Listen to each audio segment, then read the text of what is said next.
SpongeBob, Episode 00, the cursed episode that no one was supposed to see. Chapter 1, The Discovered File. Stephen Carlisle had worked as an animator at Nickelodeon for 7 years. It had been his dream to create cartoons that brought joy to millions of children. But over time, the magic faded. Everything became routine, endless revisions, tight deadlines, constant pressure. One evening, while working late, he was cleaning up old studio servers. Deep inside a forgotten folder, he found a strange file, SpongeBob _episode 00.avi. There was no description, no notes from other animators, but something about the file unsettled him.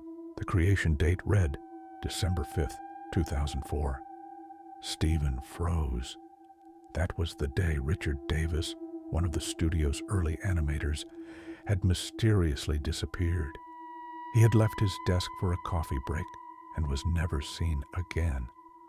His car was still in the parking lot, his coat on the chair. The security cameras glitched during the exact window of his disappearance. Stephen had always found that story disturbing, but he had never thought much about it. Until now. He hesitated for a moment before double-clicking the file. Chapter 2, an episode that shouldn't exist. The video started with the usual SpongeBob intro, but something was off. The colors looked faded, as if the footage had been left in the sun for decades. The music was slowed down, distorted, as if played through waterlogged speakers. The first scene was simple. SpongeBob stood in front of his pineapple house, but he didn't move.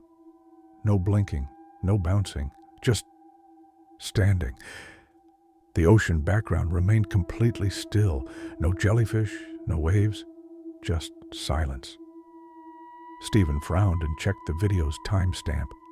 2 minutes had passed, but the frame remained the same. Then, suddenly, SpongeBob moved, not in his usual bouncy way. His head twisted, slow and unnatural, like a broken marionette. His eyes were empty, black voids. The screen flickered and suddenly text appeared. 2004, December 5th. Stephen's breath hitched. That was the same date as Richard Davis's disappearance. The image cut to black. When it returned, SpongeBob was inside the Krusty Krab. But something was wrong. The restaurant looked abandoned, covered in thick greenish algae. The windows were shattered.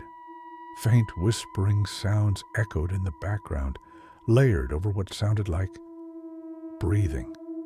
The walls were covered in strange writing, hastily scrawled in what looked like ink. Did you see them? More numbers flashed on the screen. June 14th, 1999.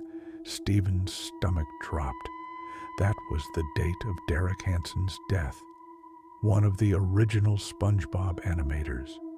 He had been killed in a car accident after leaving the studio late at night. His car had flipped over on an empty road. No skid marks, no witnesses. Stephen's fingers trembled as he opened his browser and searched the date. Then he checked the file's metadata. There were more timestamps hidden in the code, each one matching the death or disappearance of someone who had worked on the show. Chapter 3. He's watching. Stephen pressed pause, but the video didn't stop. SpongeBob was staring at him now. His empty eyes bore into the screen. The black voids seemed deeper, as if they weren't just painted onto his face, but holes leading to something else. The screen glitched again. A faint whisper echoed through his speakers. You're next. Stephen's monitor shut off. His heart pounded. The entire office was silent, except for the faint hum of the ventilation system. Then, his phone vibrated. A message. Unknown number. Don't look away. His hands trembled as he read the text. Then, another message. A date. Today. Chapter 4. The Visitor. Stephen grabbed his laptop and bolted for the exit. The hallway was eerily empty. Most of his co-workers had already gone home, leaving the studio dark and silent. The elevator was out of order. His only option was the stairs. As he rushed down, his phone buzzed again. A video message. His breath hitched as he tapped the notification. It was a live feed of his apartment, his front door. Something stood outside, a shadowy figure barely visible in the dim hallway light. But its outline, it was unmistakable. It was SpongeBob, but taller, thinner, wrong. Stephen's breath came in ragged gasps.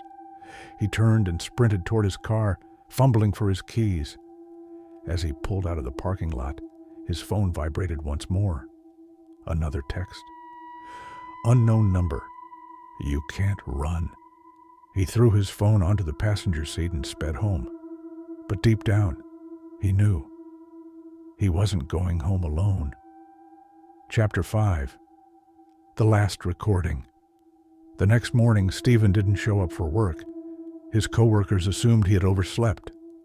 But when his supervisor called, there was no answer. By lunchtime, a few employees started to worry. One of them, a close friend, decided to check his apartment. The door was slightly ajar. Inside, everything was untouched, except for Stephen's laptop, which sat open.